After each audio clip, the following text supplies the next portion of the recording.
Hello everyone, welcome to Wipin Technologies. So today we are going to discuss about MVC. So what exactly MVC is? So let's start.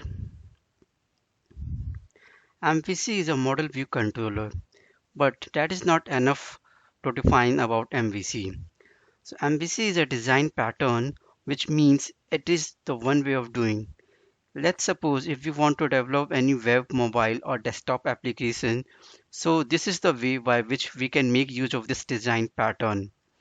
MVC MVC pattern is used for developing web applications, mobile, desktop applications, and along with this, MVC is being used by all other technologies like .NET, PHP, Java, Angular. All these technologies are using this MVC design pattern. Now let's talk about ASP.NET MVC. What does it mean? So basically what Microsoft did, it made use of MVC design pattern and later on it converted into ASP.NET MVC framework. So in our one line, if we say ASP.NET MVC is a .NET framework which follows MVC design pattern, right? And one more thing, this ASP.NET MVC is specifically used for developing web-based applications only. Now let's understand with one example that will make you more clear how basically MVC works behind the scene, right? So let's move on to the example. Let's suppose we have an user, right? And this user is trying to access banking application. So what will happen? User will send the request to the banking site. Let's suppose ICICI Bank or it could be any other bank, right?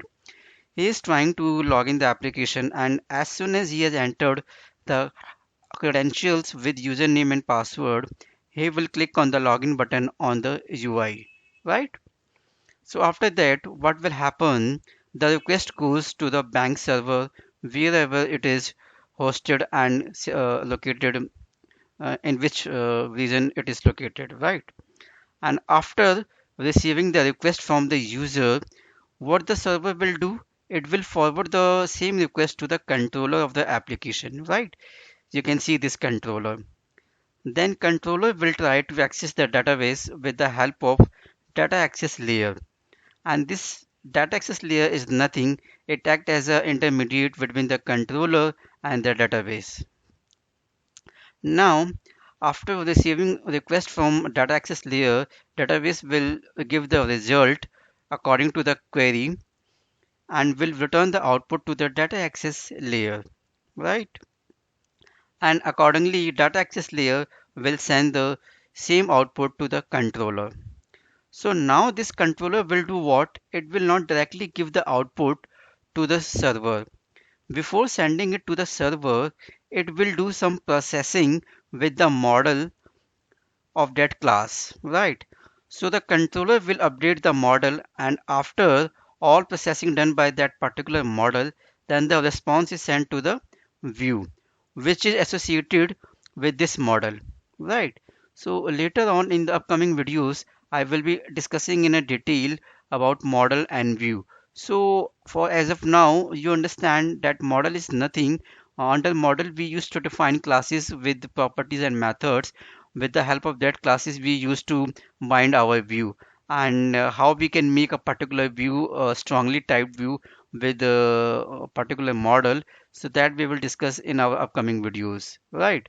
So as of now, you understand that with the help of model and view, our response is generated, right?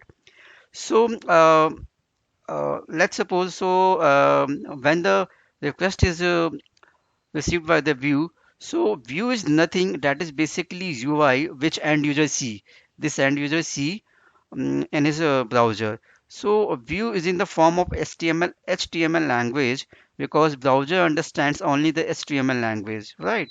So once HTML is generated, then this view is sent back to the server and then this server send the same response to the end user. You can see here, right? So this is how the process done behind the scene. when we are trying to access the data, or you can say when we are trying to get the data from the application, right? So now let's take a another scenario. Let's suppose now we want to send or post some data on the server, and then further on it will save that data in this database, right over here. You can see. So now what will happen when we are receiving request from the end user, then the server will not directly send the request to the controller.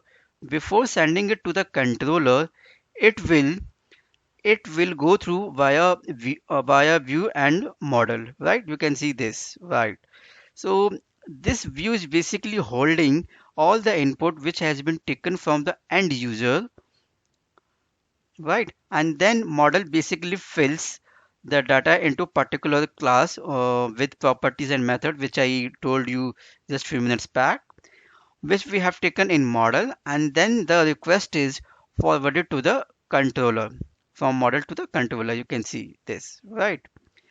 And once the request is received by the controller, then further all steps remain same. That is, then it will send the request to the data access layer, then data access layer will send to the database, and accordingly database will give the status of that particular query, and that is returned to the data access layer, and then data access layer return to the controller, and then accordingly controller take the action and create the response, and that particular response is basically sent to the server, right? So this is the main process how behind the scene MVC of design pattern works in any application. So any application which is using MVC design pattern approach, so this is the basically main all these layers by which our application interacts with our database, right? So in the upcoming videos, I will be discussing in a detail about controllers, model, view. Stay tuned and take care. Bye bye. Thank you.